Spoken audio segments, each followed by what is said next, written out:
Hi hello welcome back to my channel కృషితారాస్ vlogs. నేను మీ దివ్య. అందరూ ఎలా ఉన్నారు? బాగున్నారా? నేనైతే చాలా బాగున్నాను. ఈరోజు మన రెసిపీ వచ్చేసి క్యాబేజ్ ఫ్రై. ఇది చాలా ఈజీ అనమాట చేసుకోవడానికి.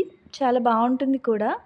అండ్ తక్కువ టైంలో కూడా చేసేసుకోవచ్చు, తక్కువ ఇంగ్రీడియంట్స్తో. ముందుగా మీరు ఎవరైనా నా ఛానల్ని ఫస్ట్ టైం చూస్తున్నట్టయితే ప్లీజ్ సబ్స్క్రైబ్ చేసి, లైక్ చేసి, వీడియో ఎలా ఉన్నదన్నది కామెంట్ సెక్షన్లో మాత్రం చెప్పడం మర్చిపోవద్దు. Thank you for watching. మనం అయితే ఇప్పుడు వీడియోలోకి వెళ్ళిపోదాము. వెళ్ళిపోయే ముందు నా ఛానల్లో ఇంకా కొన్ని వీడియోస్ ఉన్నాయి. ఒకసారి వెళ్ళి చూసి నచ్చినట్లయితే ప్లీజ్ కామెంట్ చేయడం మాత్రం అస్సలు మర్చిపోవద్దు. ముందుగా క్యాబేజ్ తీసుకుని వీలైనంత చిన్న పీసెస్గా కట్ చేసుకోవాలి. ఇలాగ చిన్నగా కట్ చేసుకుంటే ఫ్రైకి చాలా బాగుంటుంది. ఇలా కట్ చేసుకున్న క్యాబేజ్ని మనము సాల్ట్ వాటర్లో ఒక 5 మినిట్స్ ఉంచి బాగా వాష్ చేసుకుంటే దానిపైన కొంచెం ఫెర్టిలైజర్స్ అవన్నీ స్ప్రేస్ చేస్తూ ఉంటారు కదా, కొంచెమైనా దాని నుంచి తప్పించుకోవచ్చని నా నా ఒపీనియన్. దానికోసం ముందుగా సాల్ట్ వాటర్లో వేసి ఒక 5 మినిట్స్ అయితే సోక్ చేస్తున్నాను. తర్వాత పాన్ పెట్టుకుని ఆయిల్ అయితే యాడ్ చేస్తున్నాను. దీనికి ఆయిల్ కొంచెం ఎక్కువే పడుతుంది. అంటే మనం ఏదైనా ఫ్రైస్ చేసేటప్పుడు ఆయిల్ కొంచెం ఎక్కువ ఉంటేనే బాగుంటుంది. తర్వాత దీంట్లోకి పోపు, శనగపప్పు, అలాగే మినపప్పు, ఆవాలు, జీలకర్ర, ఎండుమిర్చి, వెల్లుల్లి తీసుకున్నాము. అవన్నీ ఆయిల్ హీట్ అయినాక వేసుకుని ఒకసారి మంచిగా ఫ్రై చేసేసుకోవాలి. చూస్తున్నారు కదా, ఇలా మంచిగా ఫ్రై చేసేసుకున్న తర్వాత దీనిలోనే కొంచెం కరివేపాకు కూడా యాడ్ చేసుకున్నాము. అంటే స్టార్టింగ్లోనే కరివేపాకు యాడ్ చేసుకుంటే బాగా క్రంచీగా అయిపోయినట్టు అయిపోతుంది కదా, సో అందుకనే నేను ఇప్పుడు యాడ్ చేశాను. అండ్ దీంట్లో ఒక చిన్న ఆనియన్ కట్ చేసి వేసుకున్నాను. దీనివల్ల టేస్ట్ చాలా ఎన్హాన్స్ అవుతుంది. అండ్ కొంచెం పచ్చిమిర్చి కూడా చిన్న చిన్న పీసెస్గా చేసుకుని వేసుకున్నాను. అండ్ ఈ ఆనియన్ పచ్చిమిర్చి టేస్ట్ ఈ క్యాబేజ్ ఫ్రైలోకి చాలా బాగుంటుంది.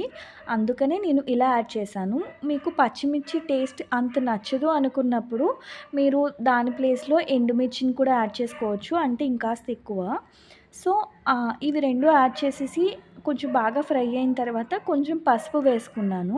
పసుపు కూడా వేసి ఒకసారి కలిపేసిన తర్వాత నేను మంచిగా కట్ చేసి వాష్ చేసి పెట్టుకున్న క్యాబేజ్ అయితే యాడ్ చేస్తున్నాను. చూస్తున్నారు కదా, ఇలా మంచిగా క్యాబేజ్ కూడా యాడ్ చేసేసుకుంటున్నాను అనమాట. అంటే వాష్ చేసినప్పుడు దాని లోపల అడుగున వాటర్ ఉంటాయి కదా, అవి పడకుండా కొంచెం బాగా యాడ్ చేశాను. యాడ్ చేసి హై ఫ్లేమ్లో పెట్టుకుని ఒక 2 to 3 మినిట్స్ బాగా ఫ్రై చేసుకోవాలి. సో మనం అలా ఫ్రై చేయడం వల్ల ఏంటంటే క్యాబేజ్ అంతా ఆయిల్లో మంచిగా కుక్ అయిపోతుంది. దాని తర్వాత సాల్ట్ అయితే యాడ్ చేశాను. యాజ్ యూజువల్గా సాల్ట్ యాడ్ చేస్తే మనకి తొందరగా కుక్ అవుతుంది కదా, ఏ వెజిటబుల్ అయినా ఆనియన్ అయినా అలా అనమాట.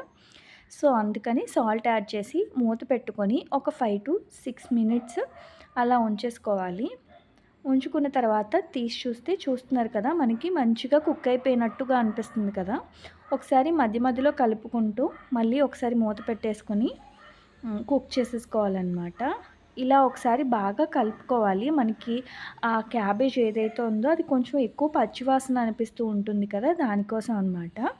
తర్వాత ఇలా మూత పెట్టుకొని కుక్ చేసుకుని మూత తీసి చూస్తున్నారు కదా, యమ్మీ యమ్మీ క్యాబేజ్ ఫ్రై చాలా తక్కువ ఇంగ్రీడియంట్స్లో చాలా తక్కువ టైంలో అయిపోతుంది.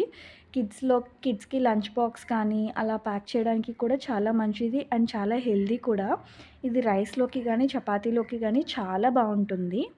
అండ్ మీకు ఈ వీడియో ఎలా అనిపించింది, రెసిపీ ఎలా అనిపించిందో కూడా కామెంట్ చేయడంలో అస్సలు మర్చిపోవద్దు.